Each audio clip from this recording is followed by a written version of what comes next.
Je pense que c'est bon.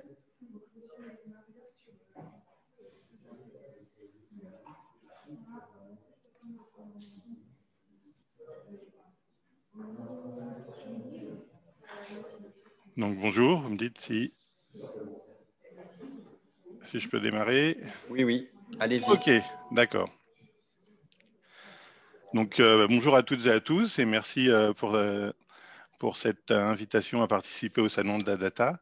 Donc je vais vous parler pendant cette première heure de modèles utilisés en intelligence artificielle et en machine learning qui s'appellent les réseaux bayésiens. Et moi, je m'appelle Philippe Leray, je suis professeur à l'Université de Nantes, chercheur dans le laboratoire LS2N.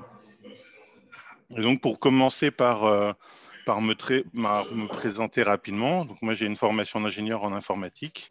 Et dès le début, je me suis intéressé à l'intelligence artificielle, la reconnaissance des formes et l'application dans différents domaines d'application. Et ça a donné lieu à une thèse de doctorat à l'Université Paris 6, où je parlais déjà à l'époque, je m'intéressais déjà à la notion de machine learning et à l'utilisation de modèles appris à partir de données pour le diagnostic de systèmes complexes. La reconnaissance des formes et l'application dans... Oui, parce que... D'accord. Ça t'aura pris que le son zoom. Ouais. Et j'utilisais les réseaux de neurones et les réseaux bayésiens dans le cadre de ce travail. Ensuite, en 2006, j'ai aussi passé une habilitation à diriger les recherches, où là, je m'intéressais plus spécifiquement aux réseaux bayésiens et à leur apprentissage et leur utilisation pour la modélisation de systèmes complexes. Et depuis 2007, je suis professeur des universités à l'Université de Nantes et enseignant à Polytech Nantes, chercheur au sein du laboratoire LS2N. Et donc, pour situer mon intérêt pour l'informatique et pour l'intelligence artificielle, c'est quelque chose qui ne date pas. Dès les années 80, je m'intéressais à qu'est-ce qu'on peut faire d'intelligent avec les premières machines que j'avais à ma disposition. Et dans les années 90, la découverte des réseaux de neurones, ce que maintenant tout le monde appelle le deep learning, et comment essayer de construire un modèle intelligent à partir de données. Et pendant ma thèse, je me suis aussi intéressé à d'autres modèles, les réseaux bayésiens. Et là, je me suis aperçu qu'en plus de construire un modèle à partir de données, on pouvait même les utiliser pour raisonner, on pouvait représenter des connaissances, etc. Et c'est à partir de cette période que je me suis intéressé plus spécifiquement à ces modèles, les réseaux bayésiens, et à leur apprentissage sous toutes leurs formes et à des applications dans de nombreux domaines dès qu'on a modélisé et à utiliser modéliser des systèmes complexes. Ça a donné lieu en 2007 à la création d'une bibliothèque C++ qui en gros factorise les différents travaux de recherche que j'ai menés depuis les années 2000. Et en tant que chercheur, j'ai encadré plus d'une vingtaine de thèses sur ce sujet et des projets R&D où j'applique ces travaux de recherche dans des domaines très larges dont je vous montrerai quelques exemples tout à l'heure. Et donc un peu d'histoire pour rentrer dans le vif du sujet. Quand on parle d'intelligence artificielle, dans les années 1970 à 90, en gros, on était dans l'ère des systèmes experts où on essayait de modéliser des connaissances sous forme de règles logiques.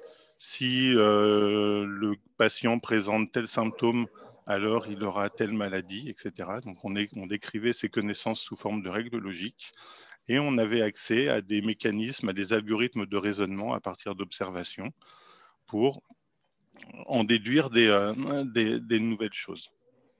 Et dans les années 80, toute une équipe de recherche menée par Judea Pearl s'est intéressé à l'ajout de l'incertain à ces systèmes experts. Et donc, ça a donné lieu à un certain nombre de travaux, un certain nombre d'articles là que je resitue ici, et à la proposition de modèles qui s'appellent les réseaux bayésiens. Et pour finir, en 2012, Judea Pearl a obtenu le prix Turing, donc l'équivalent du prix Nobel en informatique, pour ses contributions qui ont transformé l'intelligence artificielle. Donc rentrons dans le vif du sujet. Qu'est-ce qu'un réseau bayésien ? Et le mieux pour découvrir ce qu'est un réseau bayésien, c'est de le voir sur un exemple simple comme celui qui est ici. Et donc, on pourrait s'interroger sur est-ce que je vais me casser la jambe aujourd'hui ? Sujet très passionnant. Et donc, si je m'interroge sur est-ce que je vais me casser la jambe aujourd'hui, je pourrais me dire, bah oui, mais pour ça, il faudrait que je glisse dans la rue. Donc, il y a un lien entre le fait de glisser et le fait de se casser la jambe. Donc ça pourrait être représenté ici de manière graphique. Mais pour glisser, en gros, il faudrait que soit le sol soit mouillé, donc il est plu, et ça peut dépendre éventuellement de la quantité de pluie qui est tombée, mais ça peut aussi dépendre du fait que je sois assez dans la lune, et donc si je suis inattentif, j'ai aussi plus de chances de glisser. Et donc on va pouvoir relier le fait de glisser à deux autres variables qui seraient la pluie et l'inattention. Mais je sais aussi que si je suis dans la Lune, ça peut s'observer assez facilement parce que quand je suis dans la Lune, il y a de grandes chances que j'oublie mes papiers ou j'oublie mon attestation provisoire ou autre document officiel chez moi. Et donc, on voit qu'un réseau bayésien, ça se définit classiquement comme un modèle graphique probabiliste. C'est tout d'abord un graphe qui va décrire des connaissances, qui va décrire les variables de notre problème et comment ces variables sont dépendantes directement les unes des autres. Donc là, si on reprend, on a dit que la pluie et l'inattention pouvaient mener directement à une glissade, que l'inattention pouvait mener directement au fait d'oublier ses papiers et que si je glissais, eh ben, j'avais plus ou moins de chances de me casser la jambe. Et là, on voit bien que ce graphe nous propose une représentation intuitive des connaissances, une représentation compréhensible. Voilà, c'est pas compliqué lorsque vous voyez ce graphe, de savoir de quoi il traite, quel est le modèle, quel est le problème qui est décrit ici. Et sous certaines conditions, on peut aussi interpréter les flèches de ce modèle probabiliste comme des relations de causalité. Et l'incertain dans tout ça. Mais donc, comme je le disais tout à l'heure, un réseau bayésien, c'est un modèle graphique probabiliste. On a vu la partie graphique. La partie probabiliste va nous servir à représenter, pour faire court, la force des dépendances qui sont décrites par le graphe. Donc, par exemple, si je suis dans la Lune, il est rare que j'oublie mes papiers. Donc, à peu près 1 fois sur 10. Et donc là, on pourra lire dans la table qui est ici que lorsque je suis inattentif, il y a une probabilité de 0,1 que j'oublie mes papiers. Par contre, si je suis dans la Lune, il y a 3 chances sur 4 que j'oublie mes papiers. Et donc là, on va retrouver ici une probabilité de 3/4 que j'oublie mes papiers si je suis inattentif. Par contre, je n'ai jamais eu la jambe cassée avant d'avoir glissé avant. Donc, si on ne glisse pas, ici, pas de jambe cassée. Et en glissant, il y a généralement 9 chances sur 10 que je ne me casse pas la jambe. Donc la probabilité de 0,9 qui est en bas ici à droite. Et de la même manière, 2 autres informations ici, qui est que de manière générale, je suis assez peu dans la Lune. Donc il y a à peu près, on va dire 1 jour sur 5, une probabilité 0,2 que je sois dans la Lune. Et on a ici une distribution de probabilité de pluie qui dit que dans la région où j'habite, il y a 40% de chances qu'il ne pleuve pas, 40% de chances qu'il pleuve un peu et 20% de chances qu'il pleuve beaucoup. Et donc là, on voit bien que ce modèle graphique probabiliste a à la fois une partie graphique qui décrit un certain nombre de connaissances, qui avant, dans le monde des systèmes experts, étaient ces fameuses règles logiques qui disaient que s'il se passait telle chose, alors j'observais telle autre chose.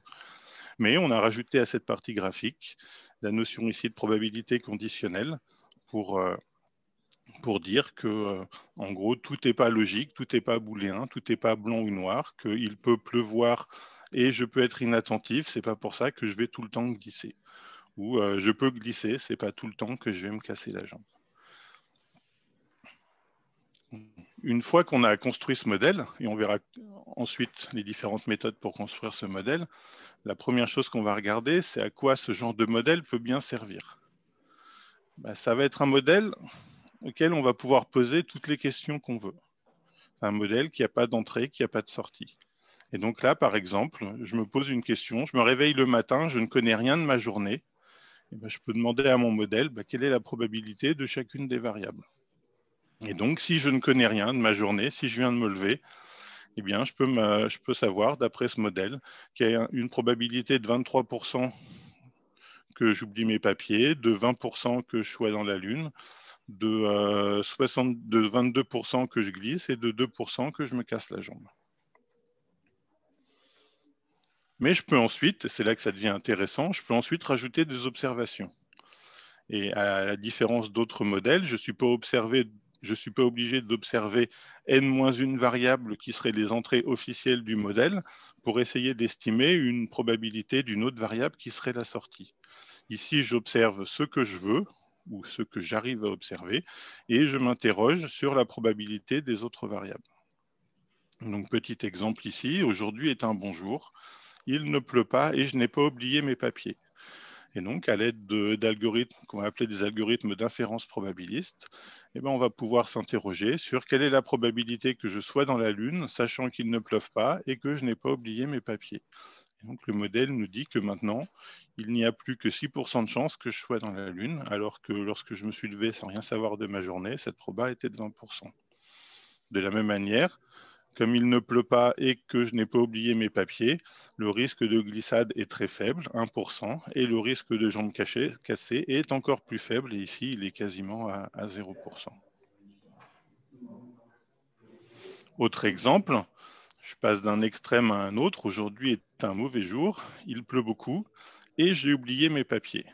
Et on s'aperçoit que le fait d'oublier ses papiers étant corrélé avec des erreurs d'inattention, le fait d'être dans la Lune, la probabilité d'être dans la Lune est maintenant passée de 20% lorsque je ne connaissais rien de ma journée à 65%. Donc voilà, c'est une probabilité qui a triplé. Le risque de glissade entre l'inattention qui a augmenté et la pluie qui est ici à un niveau très élevé et elle aussi a lui aussi augmenté à 80%. Et le risque de jambes cassées qui était très très faible au début est passé à 8%. Et comme je le disais tout à l'heure, on peut poser plein de questions à ce modèle et pas forcément les mêmes entrées par rapport à interroger les mêmes variables. Ici, je vous ai montré un autre exemple. Je sais qu'il ne pleut pas, je sais que j'ai glissé. Et là, si je sais qu'il ne pleut pas et que j'ai glissé, on voit que le risque d'être dans la Lune, qui à la base était d'à peu près 20%, a augmenté maintenant à 96%. Et que par le même raisonnement, comme j'ai l'air d'être beaucoup plus inattentif, le risque d'oublier ses papiers est passé de 23% à 73%. Et comme j'ai glissé, que je suis sûr d'avoir glissé aujourd'hui, la probabilité de se casser la jambe a lui aussi énormément augmenté. Donc là, je vous ai présenté, on va dire de manière très simple, ce qu'était un réseau bayésien, un modèle graphique probabiliste et comment on pouvait l'utiliser, lui poser des questions, etc. Mais les données, comment on va pouvoir utiliser les données quand on en a pour construire un réseau bayésien. Mais là, je vais vous présenter, on va dire, en fonction de 3 contextes différents. On peut avoir des situations que j'appelle small data, où on a très très peu de données, mais des experts qui sont spécialistes du problème qu'on cherche à modéliser, de la situation qu'on cherche à résoudre. Et dans ce cas-là, on va pouvoir construire le graphe par formalisation des connaissances expertes. L'avantage d'avoir un modèle graphique qui soit compréhensible fait qu'on peut interagir assez facilement avec des experts pour formaliser leurs connaissances, identifier les bonnes variables et construire ce graphe. Ensuite, on va avoir à extraire des probabilités de la tête des experts. Donc là, on va éviter de leur poser des questions du genre « quelle est la probabilité qu'il se passe telle chose, sachant que tel autre événement a eu lieu, etc. » Et on va aussi éviter d'attendre des résultats de l'expert. C'est assez peu illusoire qu'un expert nous dise « oui, la probabilité de cet événement est 0,592 », mais on va utiliser un certain nombre de méthodes assez rusées pour éliciter ces probabilités, pour les identifier en interagissant avec l'expert. Donc là, il y a deux exemples de telles méthodes d'élicitation qui sont illustrées sur ce transparent. On a par exemple une méthode là, qui est celle au milieu des chips and beans, où en gros, on a une variable qui pourrait prendre ici, dans cet exemple, 1, 2, 3, 4, 5, 6, 7, 8, vous savez, même 9 si on compte la dernière qui est à vide. Donc une variable qui pourrait prendre 9 valeurs. On dit à l'expert, ben voilà, vous avez 10 jetons et vous placez ces jetons par rapport à ce que vous pensez on va dire, du nombre d'occurrences possibles de ces événements. Et là, l'expert place les jetons. Une autre méthode, c'est qu'on peut interroger l'expert et lui dire, voilà, aujourd'hui, il ne pleut pas et je suis tombé. Est-ce que cet événement est certain? Est-ce que cet événement est probable, attendu, moitié-moitié, incertain, improbable, impossible? Et l'expert que l'on interroge peut mettre une croix sur cette échelle de connaissances qui est ici à droite. Et ensuite, nous, on va transformer ces informations-là en des valeurs de probabilité. Et donc, à la fin, en interagissant avec un expert, à la rigueur sans même avoir vu la moindre donnée, on va pouvoir construire un premier modèle. Et une fois qu'on a ce modèle, on va pouvoir utiliser le genre d'exemple que je vous ai montré tout à l'heure pour valider le modèle en illustrant son comportement dans des cas d'utilisation connus par rapport à l'expert. Les meilleurs des cas, les pires des cas, ce qui se passe quand la valeur de telle ou telle variable augmente, quel est l'impact de l'évolution de la probabilité sur telle autre variable du modèle, et vérifier que le modèle qu'on a construit avec l'expert a un comportement qui est un comportement attendu. Ou, si on a un peu de données disponibles, on va aussi pouvoir utiliser ces données pour, en gros, qualifier le comportement du modèle. Et donc là, c'est vraiment un avantage des réseaux bayésiens, qui est qu'on peut construire un modèle réaliste même sans données, si on a à notre disposition cet expert pour nous aider à formaliser ces connaissances. Si maintenant j'ai un peu plus de données, on peut continuer à formaliser les connaissances expertes pour trouver le graphe, mais on va pouvoir ensuite utiliser des approches statistiques standards pour estimer les probabilités à partir de données. Donc là, on a un exemple ici d'un fichier de données classique où j'ai sur plusieurs jours le fait que j'ai glissé ou pas, que j'étais inattentif ou pas, et ainsi de suite. Et à partir de ça, on utilise des méthodes qui s'appellent maximum de vraisemblance ou d'autres méthodes bayésiennes pour estimer les différentes tables de probabilité conditionnelle du modèle. Et on peut faire ça avec des jeux de données complets, comme celui qui est projeté ici, ou avec des jeux de données incomplets. On peut imaginer que aujourd'hui, j'ai observé toutes les infos, mais je n'avais pas accès à la météo, ou j'ai observé toutes les infos, sauf le fait d'avoir oublié ou pas mes papiers, etc. Donc, on peut aussi apprendre ces différentes probabilités conditionnelles avec des données incomplètes. Et là, on s'aperçoit que, alors qu'on a certains types de modèles qui ont besoin d'énormément de données pour être capables d'être appris en déroulant de gros modèles d'apprentissage, etc. Ici, avec des méthodes assez simples et peu de données, on va être aussi capable de construire des modèles utilisables. Si maintenant j'ai beaucoup plus de données, si j'ai beaucoup plus de données, je vais pouvoir utiliser ces données-là pour apprendre aussi, pour découvrir les dépendances probabilistes, pour découvrir la partie graphique de mon modèle. Donc, je vais pouvoir apprendre ce graphe à partir de données. Et un avantage aussi, c'est que je vais pouvoir combiner cette partie apprentissage à partir de données avec des connaissances experts que j'aurais pu avoir. Je ne suis pas obligé de partir d'une page blanche, on peut partir d'un modèle déjà connu et utiliser les données pour affiner ce modèle, pour le perfectionner, etc. Et donc, on voit qu'à l'aide de ces algorithmes d'apprentissage de la structure graphique, on va avoir maintenant à notre disposition des algorithmes de découverte de connaissances à partir de données. Et à la fin, un modèle appris qui est toujours un graphe qui relie nos variables et qu'on va pouvoir interpréter un peu plus facilement que des modèles type boîte noire.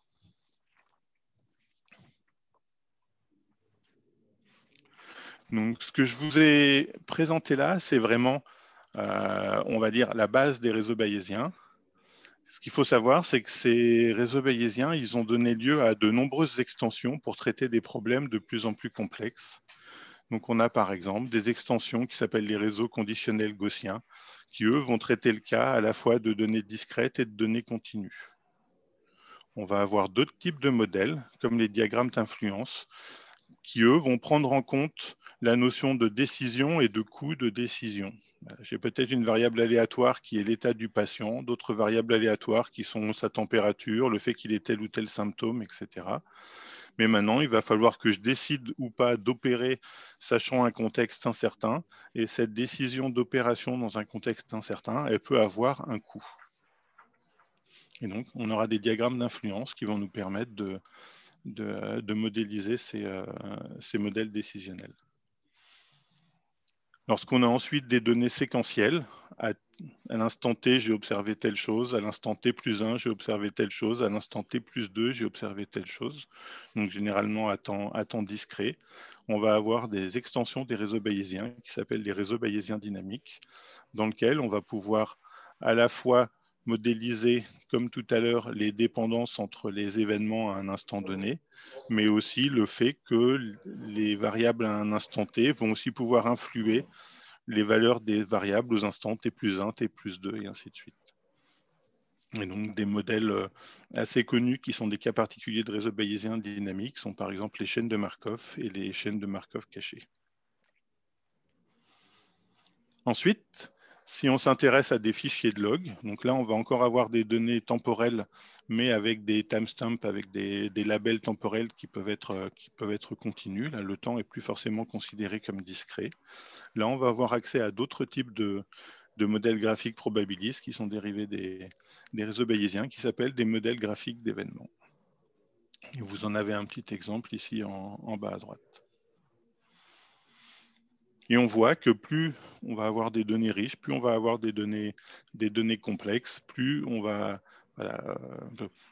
pouvoir définir des modèles de plus en plus riches lorsqu'on va avoir des données de plus en plus complexes. Donc, deux derniers exemples. Si j'ai maintenant des données relationnelles, donc au lieu d'avoir des données plates classiques, comme je vous le montrais tout à l'heure, là je peux avoir des données structurées, une base de données avec un schéma relationnel. Et je vais pouvoir construire un modèle probabiliste qui, lui, va par exemple pouvoir me dire que oui, le salaire d'un utilisateur dépend effectivement de son âge, que l'intérêt d'un produit ou que le prix d'un produit peut dépendre de savoir si c'est une édition simple ou une édition de luxe, et que la note d'une transaction peut dépendre à la fois du prix de l'objet et je sais pas, du prix que des autres objets achetés par cet utilisateur. Donc on va pouvoir, à l'aide de modèles relationnels probabilistes, décrire des dépendances encore plus riches grâce à ce modèle relationnel. Et pour finir, si j'ai maintenant des bases de données de graphes qui, elles, vont être partiellement structurées, là, je vais pouvoir utiliser d'autres modèles très proches qui sont des modèles entité-association probabilistes, où je vais là aussi modéliser les dépendances entre les attributs de cette base de données de graphes. Donc, on voit que les réseaux bayésiens de base ont donné de nombreuses extensions pour traiter des problèmes de plus en plus complexes. Et pour tous ces types de modèles, on va avoir accès aux mêmes mécanismes qui sont un mécanisme de raisonnement. Une fois que mon modèle est construit, je peux lui poser des questions. Et des algorithmes d'apprentissage où je vais être capable de construire ces modèles probabilistes à partir de données plus ou moins riches et d'expertise.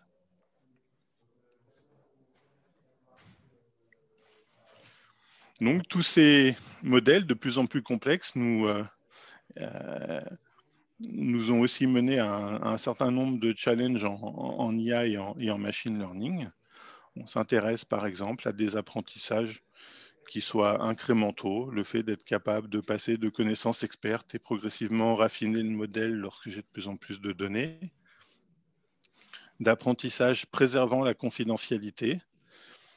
Dans un certain nombre de domaines d'application médicale ou autres, on aurait envie de construire des assistants médicaux, par exemple, personnalisés en utilisant les données d'un patient, mais sans que les données de ce patient aillent forcément telles quelles sur l'assistant du voisin pour l'aider lui aussi à s'améliorer. Comment on peut préserver cette confidentialité, d'apprentissage multitâche, le fait d'être capable d'apprendre ces différents assistants en parallèle avec éventuellement des échanges de données qu'il va falloir contrôler, d'apprentissage par transfert. Une fois que j'ai appris un premier modèle, comment ce modèle peut m'aider à construire un modèle qui lui est dédié à une tâche assez proche de la première tâche, etc. Donc on a des challenges en termes d'apprentissage, en termes de développement de nouveaux algorithmes de machine learning pour ce type de modèle comme pour les autres. L'idée étant d'arriver à des outils, à des moteurs d'IA plus soutenables, qui soient capables de travailler avec moins de données ou avec des algorithmes moins consommateurs de ressources, avoir des moteurs d'IA plus acceptables, une fois qu'il y a un modèle plus ouvert, un modèle qu'on est capable de comprendre, pour lequel on est capable d'expliquer le processus de calcul, les différents résultats intermédiaires. Le modèle peut aussi être plus facilement accepté par ses utilisateurs. Et l'objectif étant d'arriver à une IA plus éthique.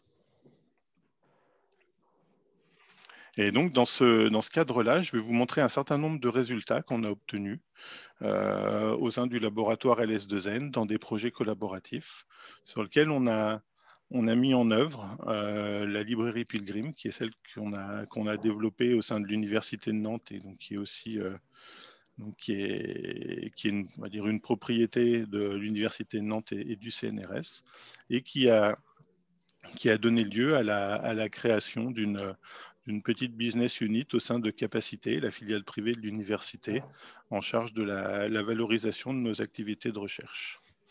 Et donc, tout ce processus est aussi soutenu par la Southwest Valorisation. Et donc, quelques exemples d'applications. On a par exemple ici un projet qui me tient à cœur, sur lequel je travaille avec le professeur Olivier Bonneau du CHU de Nantes. Et l'objectif, c'est d'arriver à un assistant mobile pour la prévention de la récidive de tentatives de suicide chez les adolescents et les jeunes adultes. Et donc là, le professeur Olivier Bonneau avait en tête un assistant qui en gros reproduise on va dire ce que lui a l'habitude de faire avec des patients, c'est-à-dire lui poser un certain nombre de questions liées à son niveau d'anxiété, à son appétit, etc. Et à partir de ces questions, être capable de lui proposer des conseils. Et là, on s'est retrouvé dans un exemple typique de small data où tant que l'assistant n'est pas construit, on n'a pas de données d'usage. Et tant que je n'ai pas de données d'usage, je ne peux pas utiliser un algorithme d'apprentissage pour construire le modèle qu'on est censé mettre dans l'assistant. Par contre, notre expert sait déjà proposer un certain nombre de conseils à partir de comportements, à partir d'un raisonnement qu'on a cherché, nous, à formaliser. Donc, on a construit un premier modèle, un premier réseau bayésien qui formalise les connaissances de l'expert, et on a validé via un certain nombre d'études comportementales, etc., d'études de simulation, on a validé le comportement de ce modèle dans un certain nombre de contextes où on simule le comportement d'un utilisateur. Par exemple, là, ici à droite, on a un exemple d'un utilisateur dont on va simuler progressivement une dégradation des réponses concernant l'anxiété.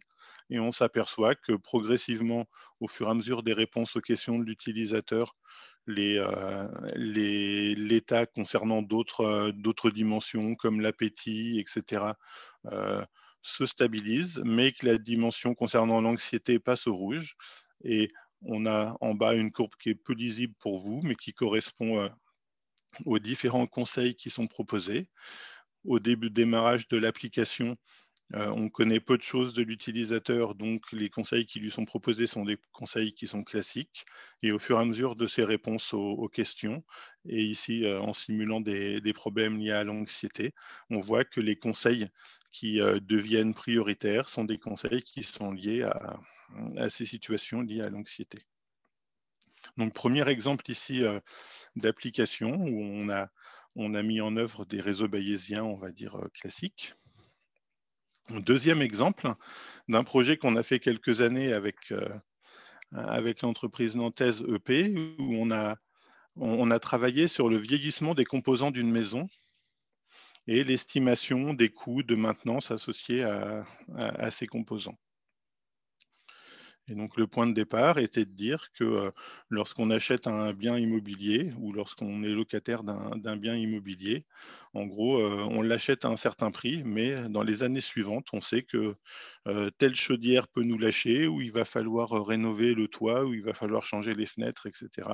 Mais combien coûtent ces aspects rénovation au fur et à mesure du temps qui passe? Et donc, on a mis en place une modélisation où on dit qu'une maison est composée par un certain nombre de produits. Et pour chacun de ces produits, on a mis en œuvre un réseau bayésien dynamique qui modélise le vieillissement de ce composant avec un état qui va progressivement se dégrader.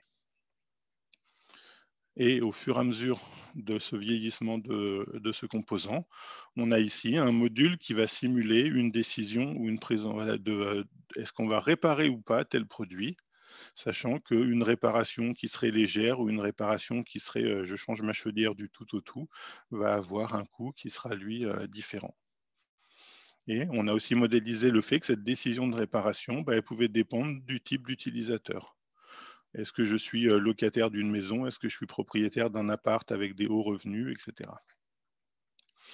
Et donc, on a construit cette architecture générique dont les paramètres ont ensuite été, donc les différentes probabilités conditionnelles ont été déterminées par des statistiques et des données de l'entreprise EP, et on leur a proposé ce modèle qui permet de simuler le vieillissement de n'importe quel bien immobilier et d'étudier et de regarder le coût d'entretien de ce bien immobilier au cours du temps.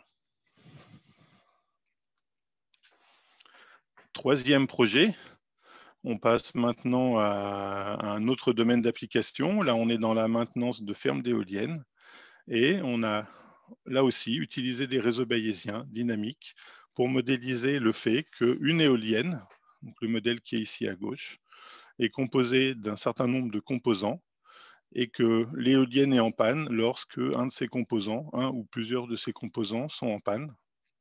Ces composants peuvent vieillir et on sait qu'en fonction de l'état de tel ou tel composant, on va voir apparaître un certain nombre de signatures de défaillance dans les fichiers de log de l'automate de l'éolienne. Et donc, à l'aide de la lecture de ces fichiers de log et de l'état passé de l'éolienne ou de ses composants, on peut déjà essayer de prédire quel va être l'état de l'éolienne à l'instant T plus 7, T plus 31 et ainsi de suite. Donc là, c'est typiquement la modélisation d'un objet, ici, d'une éolienne. Mais on a ensuite considéré l'éolienne dans un domaine plus global. Ici, l'éolienne est dans un champ. Et lorsqu'on est dans un champ d'éolienne, on peut aussi déduire l'état d'une éolienne à partir de l'observation des variables des autres éoliennes du champ.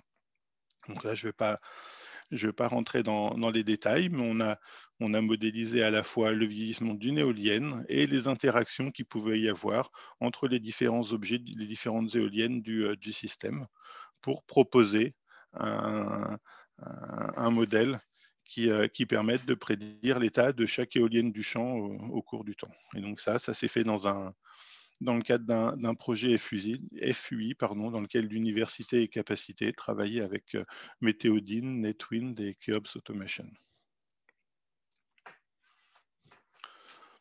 Autre cas d'utilisation, donc un travail d'un de mes doctorants dans une entreprise nantaise qui est spécialisée dans la sécurité urbaine, où ici, on modélise par l'équivalent d'arbres de défaillance le fait qu'un événement peut déclencher un autre événement qui peut déclencher un autre événement.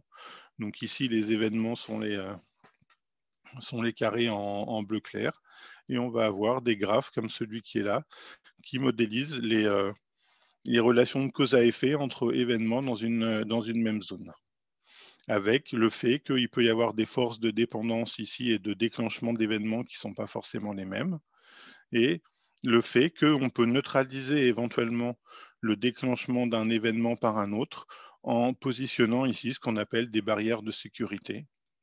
Donc là, il y a par exemple le fait que si on place une patrouille de police dans tel quartier, tel événement ne va pas forcément déclencher tel autre événement.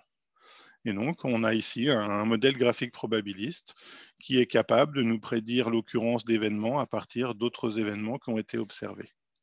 Et une fois qu'on est capable de modéliser ça pour un quartier, on a ensuite proposé on va dire une extension spatiale, une extension géographique, où on a en plus le fait que tel événement dans telle région va pouvoir déclencher tel autre événement dans telle autre région. Et comme associé à ça, on a des barrières comme par exemple le fait qu'une patrouille de police soit présente à tel endroit ou pas, l'entreprise a rajouté au-dessus de notre modèle, on va dire une couche d'optimisation pour essayer de trouver la meilleure optimisation, le meilleur placement des patrouilles de police ou d'autres ressources pour, on va dire, avoir un niveau de risque qui soit le plus faible possible dans l'ensemble des zones.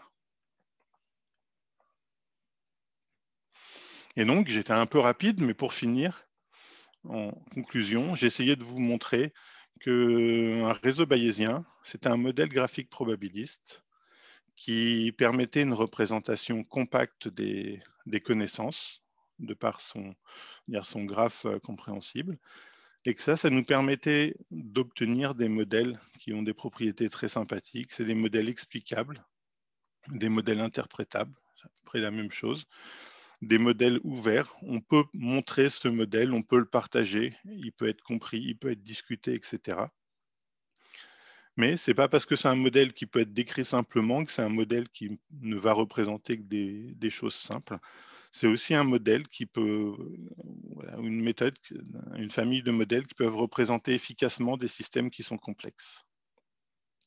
Ces modèles, je vous ai aussi montré sur des exemples simples qu'on pouvait les utiliser pour raisonner. On pouvait poser des questions à ces modèles à partir de données incomplètes, à partir de données imprécises, qu'on n'était pas obligé d'avoir tout le temps les mêmes entrées, tout le temps les mêmes sorties.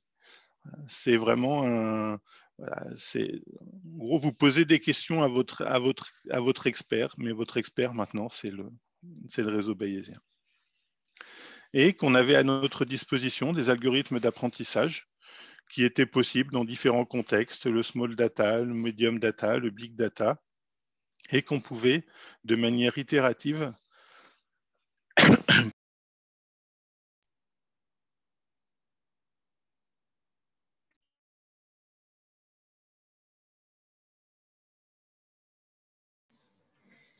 Monsieur Leray, je crois que vous avez coupé votre micro par inadvertance.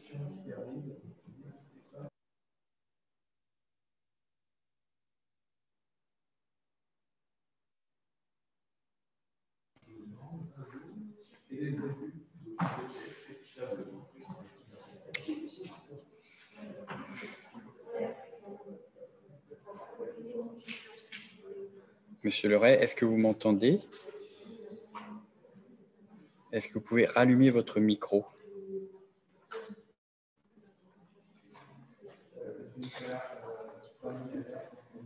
Il a coupé son micro. Tu peux peut-être cliquer sur le suivant. Là, est-ce que ça va marcher? Excusez-moi. Oui, voilà. Oui, il y a eu un conflit sur la machine, je n'ai pas tout compris.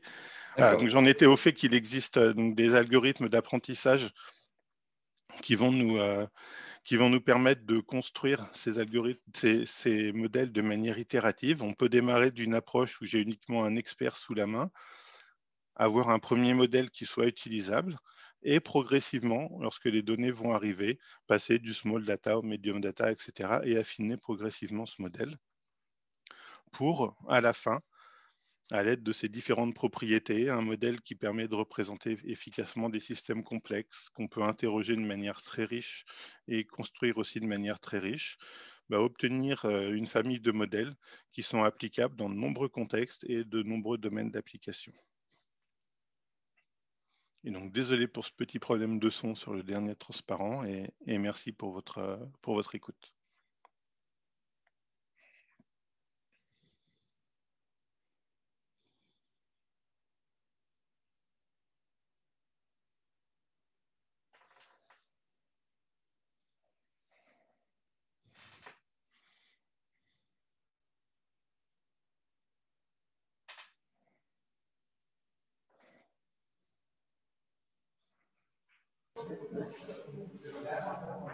Donc, Monsieur Leray, vous avez terminé votre conférence? Oui, merci.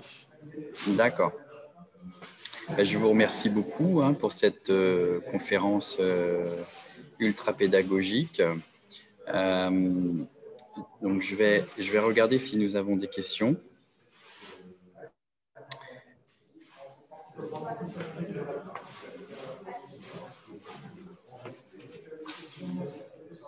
Alors, je n'ai pas de questions qui sont remontées via les auditeurs sur la plateforme du Salon Data qui s'appelle Imagina.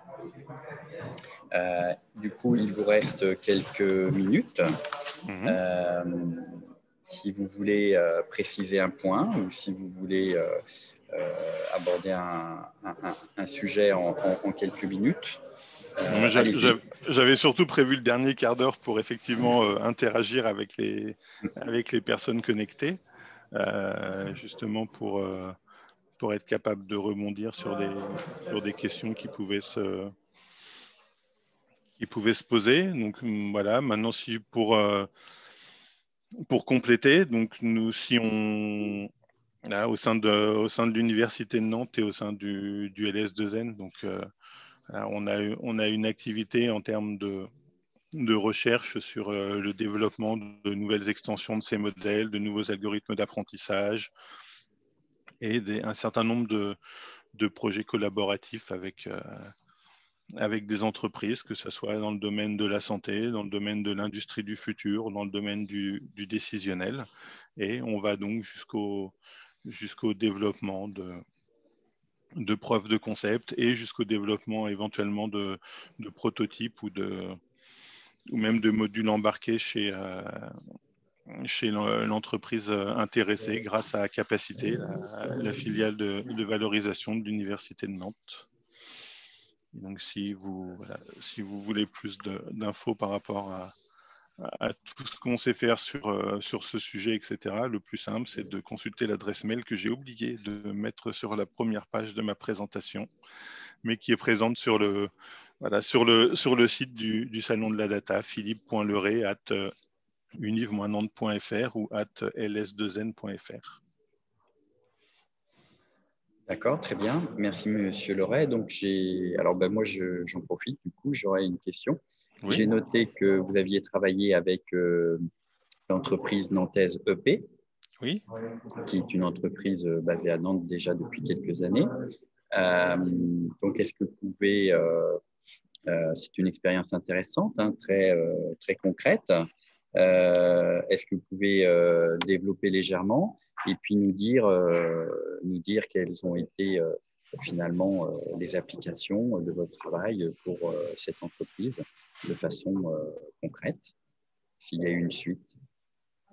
Alors, sur les suites, je ne pourrais pas forcément en dire beaucoup plus dans cette présentation, mais pour détailler un peu plus l'exemple qui est ici, l'idée était vraiment d'être capable de proposer un outil de simulation qui nous décrive au cours du temps le fait que tel et tel appareil peut tomber en panne, que ça va induire une réparation, je ne sais pas, dans 5 ans, dans 10 ans, dans 15 ans, en fonction du type de produit, de sa qualité, etc.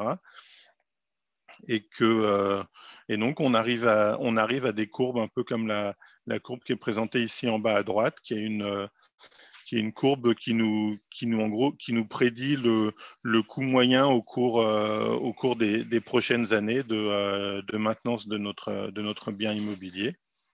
Et ensuite, on a rajouté à ce dispositif un mécanisme de simulation de plan de rénovation, les fameux et si je changeais mes fenêtres dans 5 ans, et si je faisais telle opération de rénovation du toit ou de changement de ma chaudière dans 2 ans ou dans 10 ans, etc.